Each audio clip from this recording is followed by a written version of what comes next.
If I may explain it po. Hindi, anong kategory nyo ba? General Engineering A. But we are not using the corporation po. We are using the sole proprietorship. The corporation. Yeah, I think that's very clear already. Wala pa kayong lisensya. So ang ginagamit nyo is sole proprietorship. Ang tinatanong namin, ano pong kategory ng inyong lisensya? It's registered at pickup as General Engineering A po. A. A po, yes po, Your Honor. So pagka A po kayo, ang allowable range of contract is only 300 million. Tama? Sir, nakakabid po kami according to experience and according to sa sinabi. Doesn't matter kasi merong merong range eh. Yes. Kapag ka quadruple A ka or triple A up to large B, merong yan eh. That will be 450 billion. Ngayon ang tinatanong kasi Senator Bato sa nakikita ko, nakakakuha ka ba more than or up to 300 million? Ay, hindi po, Your Honor. Hindi, kasi lalabas ito. Yes, You are under oath kapag napatunayan na with your category A, nakakuha ka ng more than 300 million, then you will be charged as lying. Baka makontempt ka. So nakakasiguro ka na hindi ka nakakuha ng 300 million? Isang single project po yun,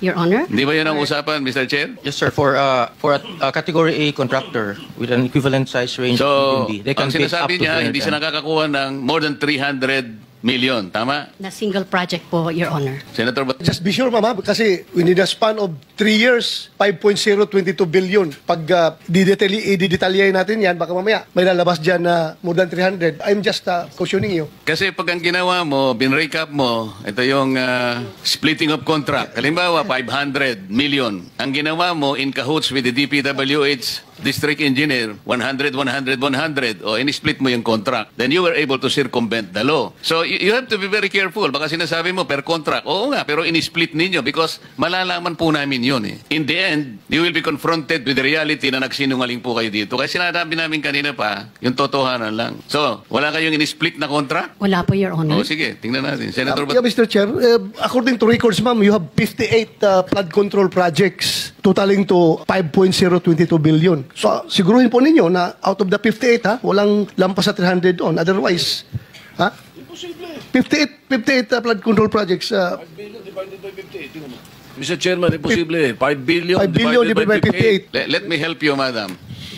Thank you, Your Honor. 2024, ilan po ang flood control projects ninyo? 2024, last year. I'm not aware po sa numbers, but since 20... Hindi po kita matutulungan kung hindi nyo alam. Ilan po yung projects ninyo, lahat? Sa flood control projects po, from 2022 to 2024. Hindi nga 2024 lang, para sandali lang tayo. I cannot recall for... O ngayon, 2025, ilan ang pinoprosecute ninyong flood control projects? Sa ngayon pong 2025, wala pong na-award. Wala kayong project ngayon. Sa flood control po, Your Honor. 2024, hindi mo ma-recall. Yes, what I prepared is only from 2022 to 2025 that we have 58 flood control projects po, Your Honor. Were you able to execute several projects at the same time? Halimbawa, sa isang taon, 10 ang inyong ginagawa. Pwede ba yon? Yes po, Your Honor. Okay. Sabihin na lang natin 10 ang projects nyo in 2024. Ilan pong technical people ang hawak ninyo to dedicate them sa 10 projects which you are executing all at the same time? We have several people po. I'm not talking about several people. I'm talking about technical people and technical equipment. Each project must have dedicated personnel.